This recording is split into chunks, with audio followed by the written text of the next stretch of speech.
बिहार के सिवान में बालिका गृह है, जहां से लड़कियों के फरार होने के बाद हड़कंप मच गया।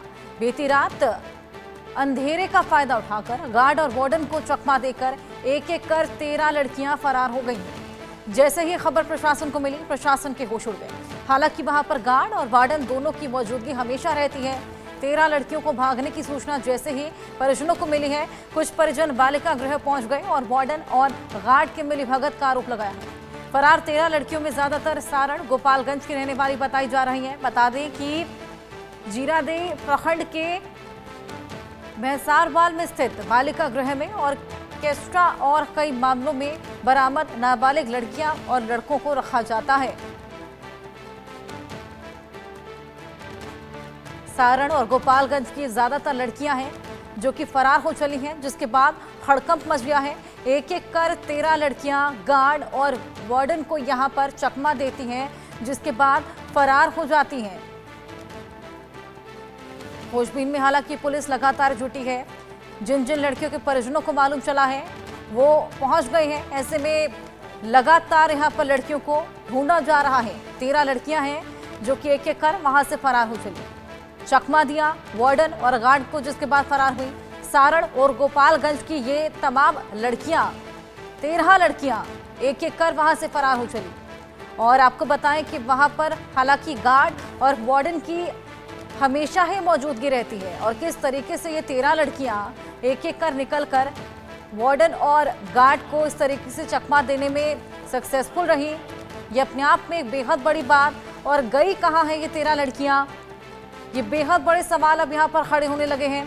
और यहाँ पर परिजन लगातार गार्ड और वार्डन को जिम्मेदार ठहरा रहे हैं, लगातार यहाँ पर कार्रवाई की मांग कर रहे हैं। फरार लड़कियों की तलाश जारी है। खोजबीन में पुलिस जुट गई है। प्रशासन में भी हड़कंप मच गया जब उनको ये खबर मिली कि 13 लड़कियां यहाँ शेल्टर होम से फरार हो चली हैं। सारण और गोपालगंज की ज्यादातर लड़कियां इसमें शामिल हैं। सिवान का ये शेल्टर होम है और 13 लड़कियां यहां से फरार हुई हैं। खोजबीन में पुलिस जुटी है। आपको बताएं, प्रशासनिक महकमे में भी इस खबर को जानने के बाद हड़कंप मच गया और तेजी से यहां पर तलाशी इन सभी लड़कियों की शुरू कर दी गई है। जगह जगह इन 13 लड़कियों की तलाशी शुरू की जा रही है।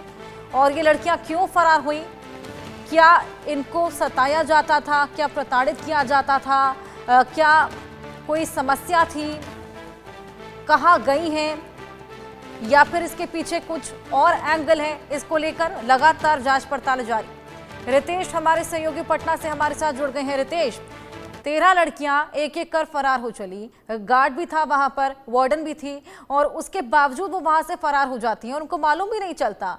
अब क्या इस घटना में क्या कुछ निकलकर सामने आ रहा है? बिल्कुल, सबसे बड़ी बात है कि लापरवाही का पूरा जो ये मामला है, ये लापरवाही का मामला है। और ये ऐसा नहीं है कि ये बिहार में कोई पहली घटना हुई है। आप देखिए कि सिवान से, शेल्टर होम से एक नहीं, दो नहीं, बल्कि 13 लड़कियां फरार हो जाती हैं। जाहिर सी बात है कि लूपहोल है और बहुत बड़ा सवाल है सुरक्षा पर लड़कियों की। क्योंकि शेल्टर होम में जो भी बच्चियां जाती हैं, उम्मीद ये होती है कि उनका सुधार होगा, उनका जीवन अच्छा होगा। लेकिन 13 लड़कियां अगर फरार हुई हैं तो जाहिर सी बात है कि वार्डन से लेकर तमाम जो बड़े अधिकारी हैं, ये सभी संदेह के घेरे में हैं। और ये पहली घटना नहीं है। आपको याद होगा कि आज से 3-4 साल पहले मुजफ्फरपुर शेल्टर होम की जो गूंज है वो पूरे देश में सुनाई दी थी और तत्कालीन मंत्री तक का नाम इसमें संलिप्त हुआ था। किस कदर से जो मासूम लड़कियां हैं उनकी इज्जत के साथ खिलवाड़ किया गया, किस तरीके से उन्हें प्रताड़ित किया जा रहा था। अगर 2 साल पहले की बात करें तो 2 साल पहले पटना सिटी में जो शेल्टर होम है लड़कियों का, वहां भी इसी तरह की घटना हुई है। तो जाहिर सी बात है कि इसको लेकर जो भी समाज कल्याण विभाग है उसके अधिकारी उतने गंभीर नहीं हैं। और यही कारण है कि बार बार इस तरह की घटनाएं बिहार में निकलकर सामने आ रही हैं। एक नहीं, दो नहीं, 13 लड़कियां फरार हो जाती हैं अगर शेल्टर होम से, तो ये प्रशासन पर एक बड़ा सवाल है। अब सबसे बड़ी बात है कि वार्डन क्या कर रहा था, जो गार्ड है वो क्या कर रहा था, वार्डन के ऊपर जो जिन लोगों की जिम्मेदारी दी गई है वो लोग क्या कर रहे थे। तो ये बहुत बड़ा मामला है। और इसे आप ये कहकर कि लड़कियां फरार हो गई हैं, हम उनकी तलाश कर रहे हैं और आप लीपापोती कर लेंगे, तो ये ऐसा संभव नहीं है।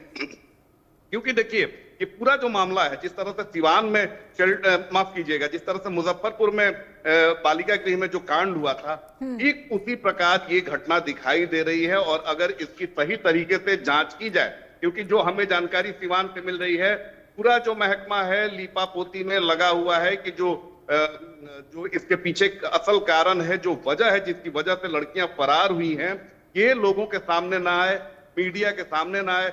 कोई भी अधिकारी मीडिया के सामने बाइट देने की बात नहीं कर रहा है, कोई सामने निकल कर नहीं आ रहा है कि आखिर ये बच्चियां कहां फरार हुई हैं। तो जाहिर सी बात है कि सिवान में जो ये घटना हुई है, लाजमी है कि ये बहुत बड़ी कुछ बड़ा ही हुआ होगा, तभी 13 लड़कियां यहां से फरार हो चली हैं। आप